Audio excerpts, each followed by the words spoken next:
এইবার নবীজি ডাক দিয়ে বলতেছে, মা গো,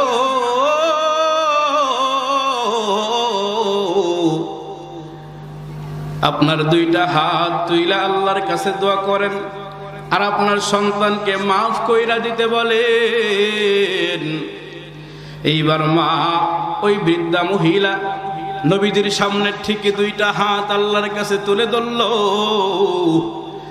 হাত ধইরা এইবার আল্লাহকে ডাক দিয়ে বলতেছে, আল্লাহ, আমার সন্তানের কবরের ভিতরে যেমনি জাহান্নামের আগুনগুলা জ্বালাইছো, আমি দোয়া করি আমার সন্তানের কবরের আযাবকে আরো বাড়ায়া দাও। নাউযুবিল্লাহ।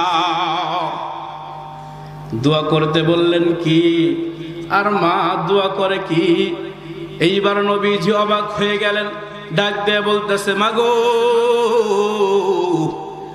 আপনাকে বলতে বললাম কি, আর আপনি আল্লাহর কাছে কি বলতেছেন? এইবার বৃদ্ধা মহিলা ডাক দিয়ে বলতেছে, নবী গো, আমার এই সন্তান দুনিয়ার ভিতরে আমার উপরে এত নির্যাতন অত্যাচার করেছে। নবী, আমার সন্তান আমার শরীরে আঘাত করেছে, আমার সন্তানের সঙ্গে আমি শক্তি দিতে পারি নাই, আমার সন্তানের সঙ্গে আমি কথায়ও পারি নাই। আমার সন্তান যখন আমাকে মারধর করেছে, আমি কোনো চেয়ারম্যান মেম্বারের কাছে আমি বিচার নিয়ে যাই নাই, কোনো এমপি মন্ত্রীর কাছে আমি বিচার নিয়ে যাই নাই, আমি পুলিশের কাছেও যাই নাই। যখন আমার সন্তান আমার উপর আঘাত করেছে, সঙ্গে সঙ্গে আমি আল্লাহর কাছে ডাক দিয়ে বলেছি, আল্লাহ, আমার সন্তান আমার উপরে আঘাত করে তুমি কিন্তু দেখো, আমি কারো কাছে, দুনিয়ার কারো কাছে বিচার দিব না, আপনার কাছে বিচার দিয়ে রাখলাম। আমার সন্তানের বিচার আপনি আল্লাহ কইরেন। নাউযুবিল্লাহ। এইবার বৃদ্ধা মহিলা নবীজিকে ডাক দিয়ে বলতেছে, নবী গো, আমার সন্তান আমাকে এত অত্যাচার করেছে, এই কারণে আমার সন্তানের জন্য আবার বদদুয়াটা আমি কইরা দিলাম। এইবার নবীজি আল্লাহর দরবারে দুইটা হাতখানা তুইলা ধরছে,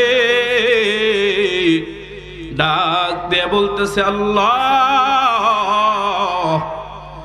আমি আপনার কাছে এই কবরস্থ যেই যুবকটা আছে তার কবরের আযাবকে মাফ করানোর জন্য আমি আপনার কাছে হাত তুইলা ধরি নাই।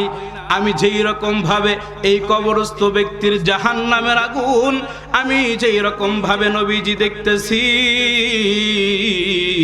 ওই রকম ভাবে এই বৃদ্ধা মহিলার অন্তরের চক্ষুটা খুলিয়া দাও, আমার মতো যেন এই মহিলা তার সন্তানের কবরের আযাব যেন দেখতে পারে।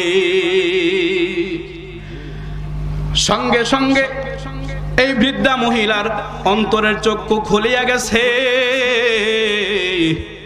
সঙ্গে সঙ্গে বৃদ্ধা মহিলা কবরের আযাব দেখতেছে।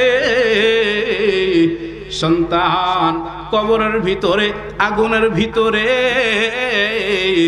হাউমাউ করে চিৎকার করতেছে, আর মাকে ডাক দিয়ে বলতেছে, মা গো, আমাকে মাফ করে দাও, আমাকে তুমি মাফ করে দাও, ভুল করে ফেলেছি। এইবার বৃদ্ধা মহিলা যতই অন্যায় সন্তান করুক না কেন, একবার যদি মাকে মা বইলা ডাক দেয়, সঙ্গে সঙ্গে ওই মা সন্তানের সমস্ত অত্যাচার নির্যাতন ভুলিয়া সন্তানকে মাফ করিয়া দেয়। এইবার বৃদ্ধা মহিলার সন্তানকে আগুনের ভিতরে দেখা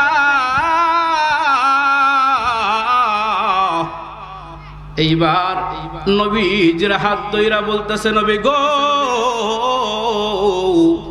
আমার সন্তানের জন্য আপনি দোয়া করেন, আমার সন্তানকে আমি মাফ কইরা দিলাম, আল্লাহ যেন আমার সন্তানের কবরের আযাবকে মাফ করিয়া দেয়। এইবার নবীজি ওই বৃদ্ধা মহিলাকে ডাকতে বলতেছে, মাগো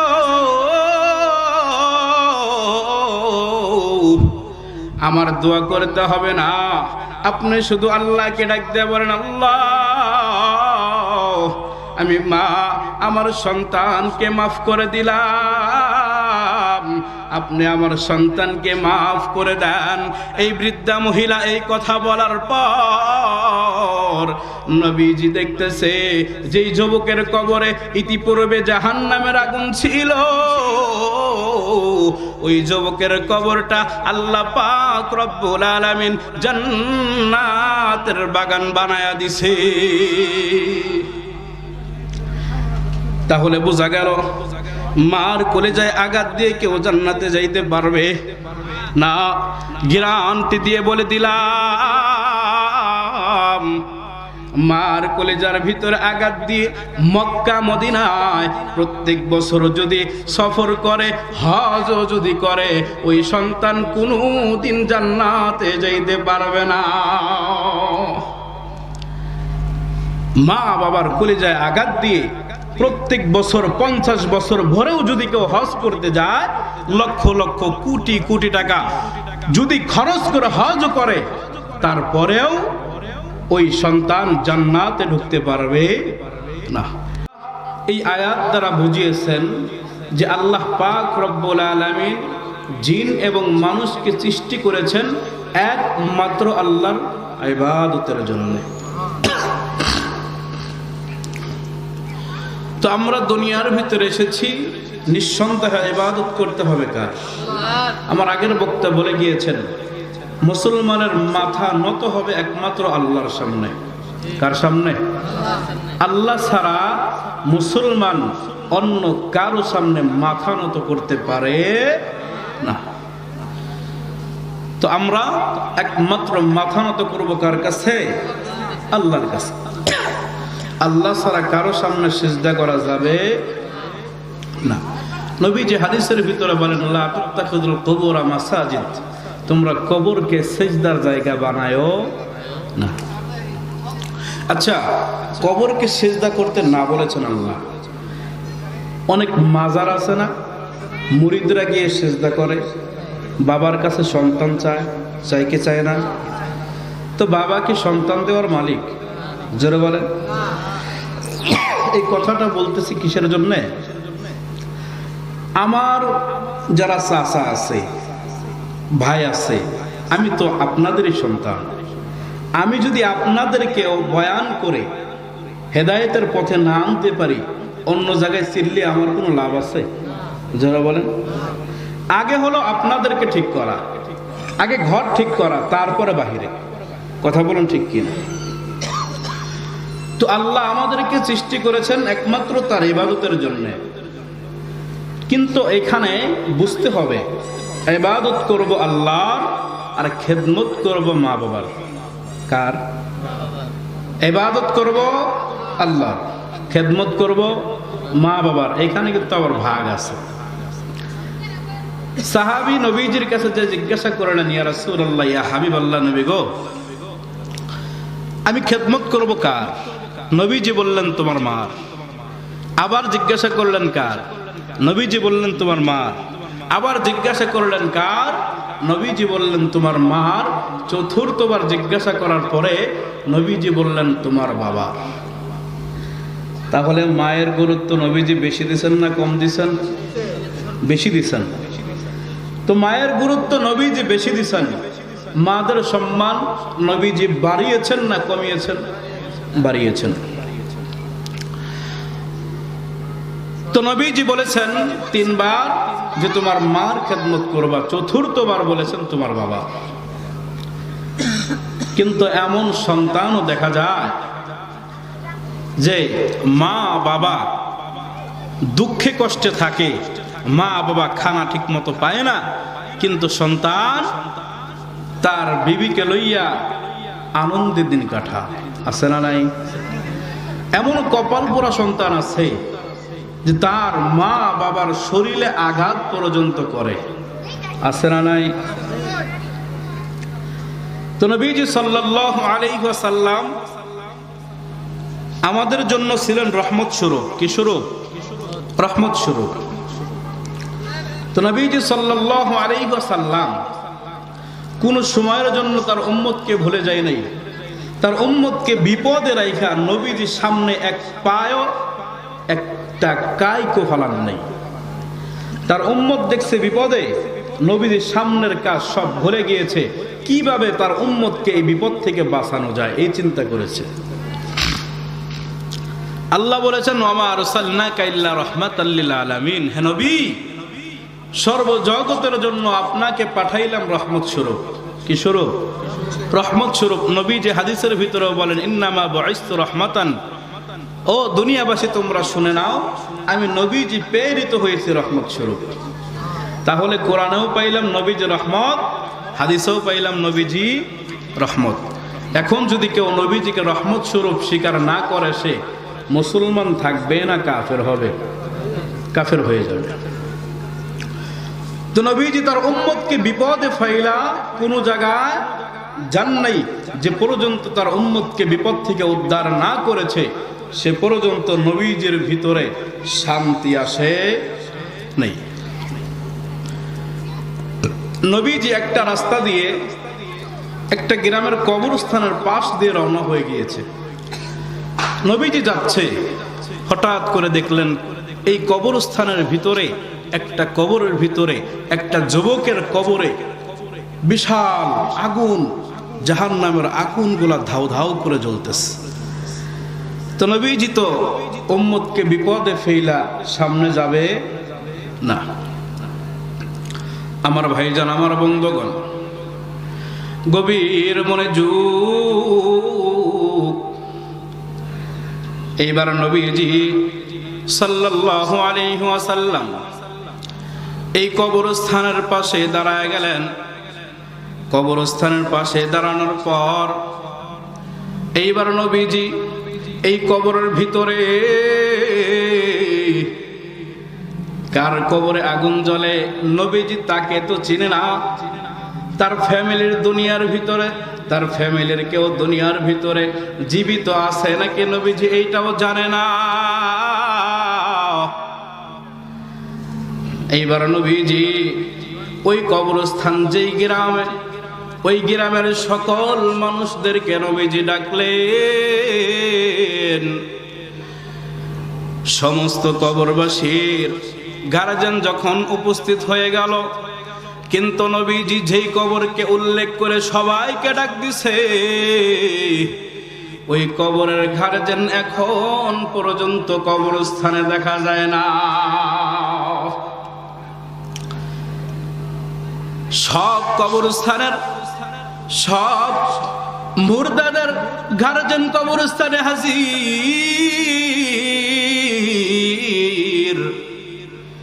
কিন্তু যে কবরটাকে উল্লেখ করে সবাইকে ডাক দিয়েছে, ওই কবরের গার্জিয়ান এখন পর্যন্ত নবীজির সামনে উপস্থিত হয় না। নবীজি চিন্তায় পড়ে গেল, সবাইকে ডাক দিয়ে বলল, গ্রামবাসীরা তোমরা শুনে নাও, এই কবরস্থানের এই কবরবাসীর গার্জিয়ানকে কেউ বলতে পারে না। নবীজি ঘাবড়িয়ে গেলেন। হঠাৎ করে লক্ষ্য করে দেখে যে অনেক দূরে দেখা যায় একজন বৃদ্ধা মহিলা লাঠির উপর ভর করে করে নবীজির সামনের দিকে অগ্রসর হচ্ছে। এইবার একজন পাশের দিকে ডাক দিয়ে বলতেছে, নবী গো,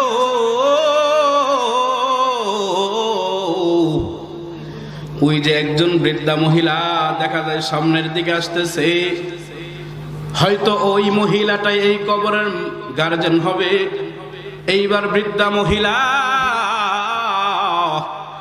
পাপা হাঁটি হাঁটি করে লাঠির উপরে ভর করে করে নবীজির সামনে উপস্থিত। এইবার ডাক দে বলে, মাগো এই কবরের ভিতরে যাকে রাখা হয়েছে এই ব্যক্তি কি আপনার কোনো আত্মীয় স্বজন নাকি, আপনার কোনো প্রতিবেশী নাকি? এইবার বৃদ্ধা মহিলা ডাক দিয়ে বললেন, নবী গো,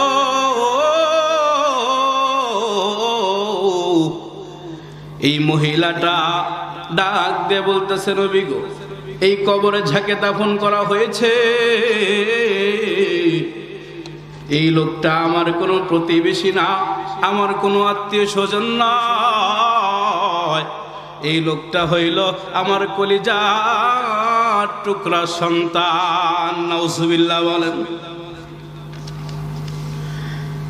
এইবার নবীজি এই কথা শোনার পর নবীজির চোখ দিয়ে পানি বের হয়ে গেল যে সন্তানকে কবরস্থ করার পর সন্তানের কবরে আগুন, আর মা বাড়ির ভিতরে মা নিশ্চিন্তে ঘুমাচ্ছে। এইবার সঙ্গে সঙ্গে নবীজি ওই ব্যক্তির হাত ধরে, মহিলার হাত ধরে ডাক দেয়া বলতেছে, মা গো, আপনি তো জানেন না গো মা, আপনি তো ঠিকই আপনার সন্তানকে কবরের ভিতরে রাইখা আপনি বাড়ির ভিতরে ঘুমাইতেছেন। ও মা, আপনার সন্তানের কবরের ভিতরে আমার আল্লাহ জাহান্নামের আগুনগুলা ঝরায়া দিছে। নাউজুবিল্লাহ। এইবার নবীজি ডাক দিয়ে বলতেছে, মা গো,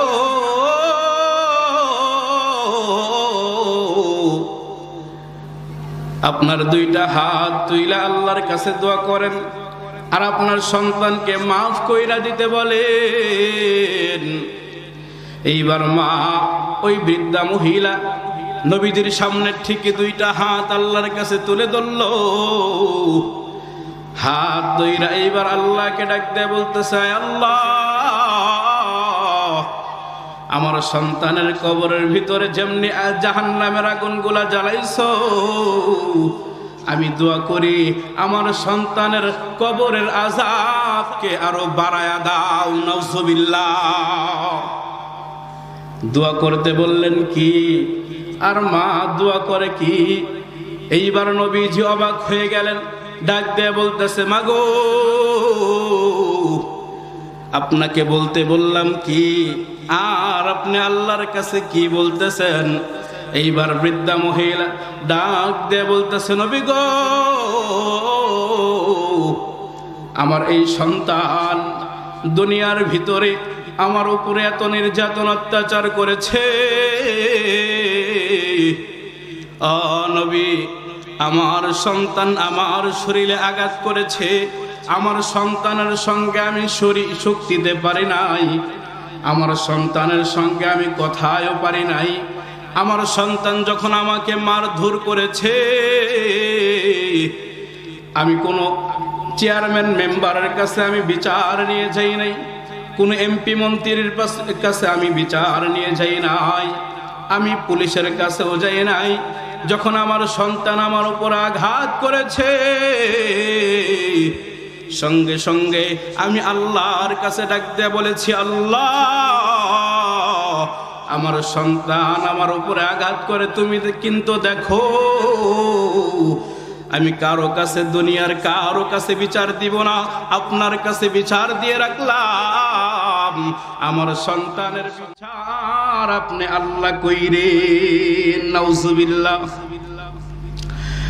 এইবার বৃদ্ধা মহিলা নবীজিকে ডাক দিয়ে বলতেছে, নবী গো, আমার সন্তান আমাকে এত অত্যাচার করেছে, এই কারণে আমার সন্তানের জন্য আবার বদদুয়াটা আমি কইরা দিলাম। এইবার নবীজি আল্লাহর দরবারে দুইটা হাতখানা তুইলা ধরছে, ডাক দিয়ে বলতেছে, আল্লাহ, আমি আপনার কাছে এই কবরস্থ যেই যুবকটা আছে তার কবরের আযাবকে মাফ করানোর জন্য আমি আপনার কাছে হাত তুইলা ধরি নাই, আমি যেই রকম ভাবে এই কবরস্থ ব্যক্তির জাহান্নামের আগুন আমি যেই রকম ভাবে নবীজি দেখতেছি,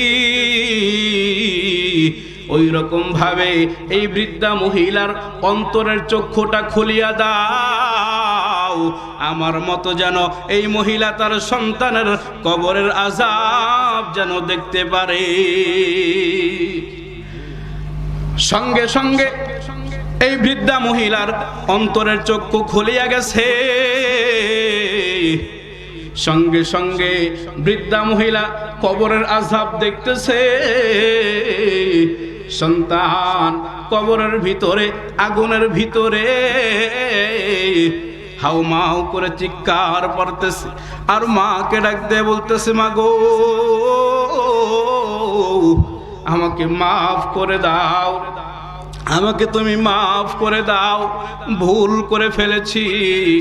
এইবার বৃদ্ধা মহিলা যতই অন্যায় সন্তান করুক না কেন, একবার যদি মাকে মা বইলা ডাক দেয়, সঙ্গে সঙ্গে ওই মা সন্তানের সমস্ত অত্যাচার নির্যাতন ভুলিয়া সন্তানকে মাফ করিয়া দেয়। এইবার বৃদ্ধা মহিলা সন্তানকে আগুনের ভিতরে দেখা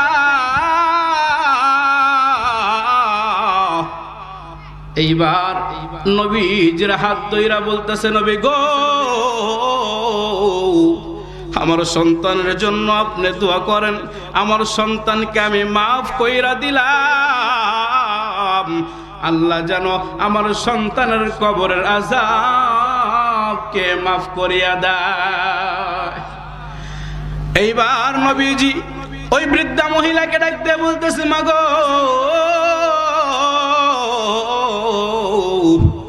আমার দোয়া করতে হবে না, আপনি শুধু আল্লাহকে ডাক দিয়ে বলেন, আল্লাহ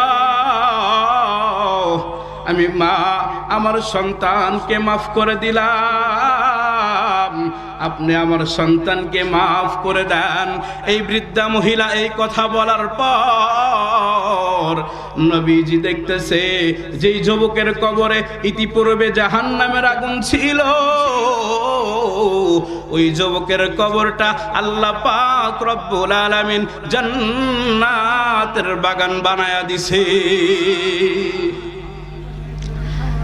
তাহলে বোঝা গেল মার কলেজায় আঘাত দিয়ে কেউ জান্নাতে যাইতে পারবে না। গ্যারান্টি দিয়ে বলে দিলাম, মার কলেজার ভিতরে আঘাত দিয়ে মক্কা মদিনায় প্রত্যেক বছর যদি সফর করে, হজ যদি করে, ওই সন্তান কোনোদিন জান্নাতে যাইতে পারবে না। মা বাবার কলেজায় আঘাত দিয়ে প্রত্যেক বছর 50 বছর ভরেও যদি কেউ হজ করতে যায়, লক্ষ লক্ষ কোটি কোটি টাকা যদি খরচ করে হজ করে, তারপরেও ওই সন্তান জান্নাতে ঢুকতে পারবে না। আল্লাহ পাক রব্বুল আলামিন আমাদেরকে মা বাবা নামক এই সম্পদের কদর করার তৌফিক দান করেন। সকলে বলি আমিন। আমার জন্য দোয়া করবেন। কথার ভিতরে যদি কোনো ভুল হয়ে থাকে ক্ষমা করে দেবেন ইনশাআল্লাহ। আল্লাহ পাক রব্বুল আলামিন আমাদেরকে এই মাহফিলের উসিলায় আমাদেরকে আল্লাহ পাক রব্বুল আলামিন জান্নাতবাসী হিসাবে কবুল করেন। সকলে বলি আমিন। আখির দাওয়ানা আলহামদুলিল্লাহি রাব্বিল আলামিন। আসসালামু আলাইকুম ওয়া রাহমাতুল্লাহি ওয়া বারাকাতুহু।